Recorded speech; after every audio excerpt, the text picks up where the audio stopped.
Bonjour le B6, j'espère que vous allez bien. Aujourd'hui, on va prendre le chapitre 6, droite parallèle et perpendiculaire. Donc, on va commencer. On sait déjà que deux droites parallèles sont deux droites qui ne se rencontrent jamais. Ça veut dire pas de point d'intersection entre ces deux droites.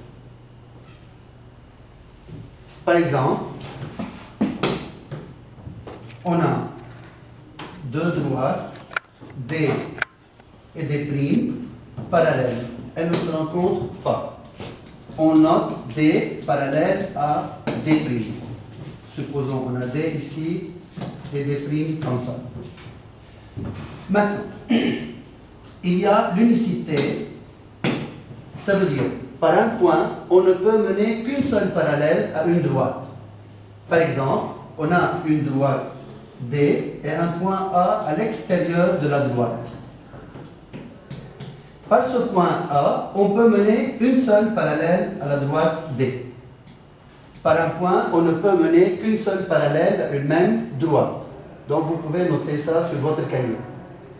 D'où la conséquence, les points alignés. Si par exemple on a trois points A, B et C, tels que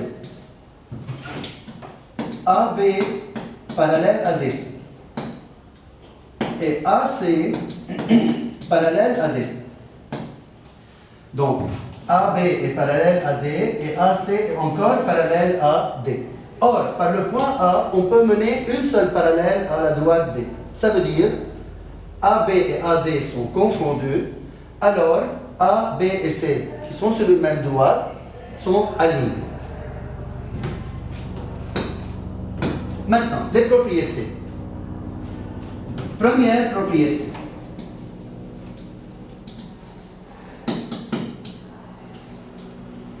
Si deux droites sont parallèles à une même troisième, elles sont parallèles. Donc, on dit ici deux droites parallèles à une même troisième sont parallèles. Exemple, on a la droite D,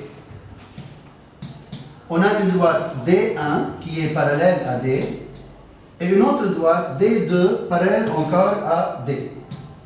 Ça va? Donc, si on a D1 est parallèle à D, D2 parallèle à D, donc D1 est parallèle à D2. Car deux droites parallèles, même troisième, sont parallèles. Donc, vous pouvez écrire ça. Donc, on dit ici, car deux droites parallèles à une même troisième sont parallèles. Maintenant, dans une deuxième propriété,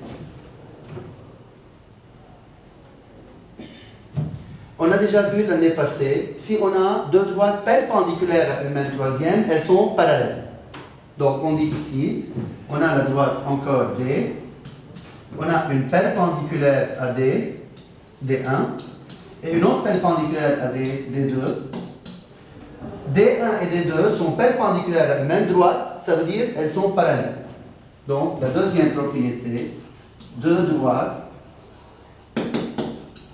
perpendiculaires à une même troisième sont parallèles. Exemple, D1 perpendiculaire à D, D2 perpendiculaire à D, donc D1 est parallèle à D2 car, on cite la propriété, deux droites perpendiculaires à une même troisième sont parallèles. Donc encore écrivez ça sur votre cahier de classe. Maintenant, la troisième propriété, dans une troisième propriété, si on a maintenant deux droites parallèles, par hypothèse ou bien déjà démontré, si on trace une perpendiculaire à l'une, elle est perpendiculaire à l'autre. Donc, on suppose qu'on a D1 et D2 sont parallèles. On trace D est une droite perpendiculaire à l'une, donc elle est perpendiculaire à l'autre. D'où la propriété, si deux droites sont parallèles, toutes perpendiculaires à l'une, et perpendiculaire à l'autre. Exemple, on a D1 parallèle à D2, on vous donne ça, et on a D est perpendiculaire à l'une des deux, à D1 par exemple. Donc, D est encore perpendiculaire à la deuxième droite des deux. On dit ici, on cite la propriété, car si deux droites sont parallèles, toutes perpendiculaires à l'une et perpendiculaires à l'autre. Donc, regardez, si on a deux droites parallèles, une droite perpendiculaire à l'une des deux et encore perpendiculaire à l'autre. Car si deux droites sont parallèles, toutes perpendiculaires à l'une et perpendiculaires à l'autre. Donc maintenant encore, vous allez copier ça sur votre cahier de classe.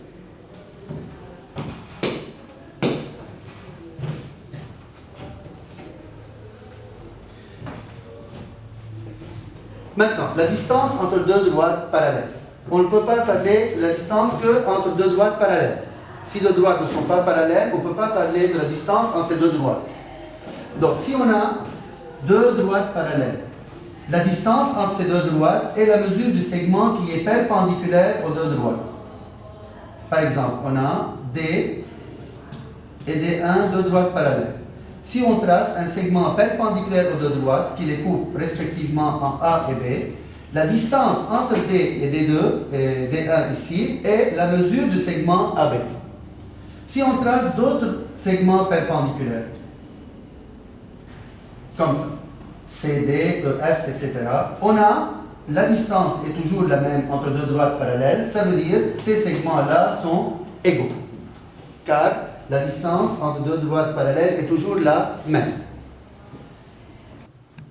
Maintenant, pour les propriétés des quadrilatères particuliers, donc dans votre livre, on a les quadrilatères particuliers comme le parallélogramme. Dans le parallélogramme, on a les côtés opposés sont 2 à 2 parallèles. Donc ce côté est parallèle à celui-là et ces deux côtés sont encore parallèles. En plus, les côtés opposés sont encore égaux. Donc dans un parallélogramme, les côtés opposés sont parallèles, 2 à 2, et 2 à 2 égaux encore.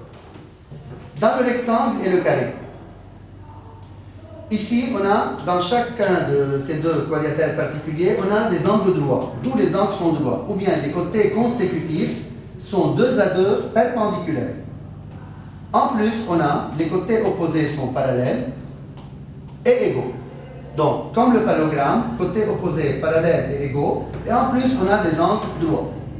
Dans un carré, on a la même chose. Les côtés opposés sont parallèles. Il y a 4 angles droits et tous les angles et tous les côtés sont égaux. 4 côtés sont égaux.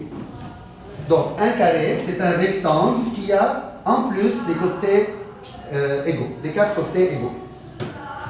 Pour le losange, comme dans un parallélogramme aussi, on a les côtés opposés sont parallèles, 2 à 2, deux côtés opposés parallèles, deux côtés opposés parallèles. En plus, on a 4 côtés égaux. Dans un trapèze, on a seulement 2 côtés parallèles. On appelle les bases. On a la petite base, celle qui a la plus petite mesure, et la grande base, celle qui a la plus grande mesure. Donc ces deux côtés sont parallèles, seulement. Les bases, bien sûr, ne sont pas égales, car les bases ne sont pas égales, car on obtient un parallélogramme si les côtés opposés sont parallèles et égaux. Il y a des trapèzes particuliers. Si les deux côtés non parallèles sont égaux, on appelle le trapèze un trapèze isocèle. Si on a 2 angles droits, on a un trapèze rectangle. Donc c'est un trapèze qui a 2 angles droits.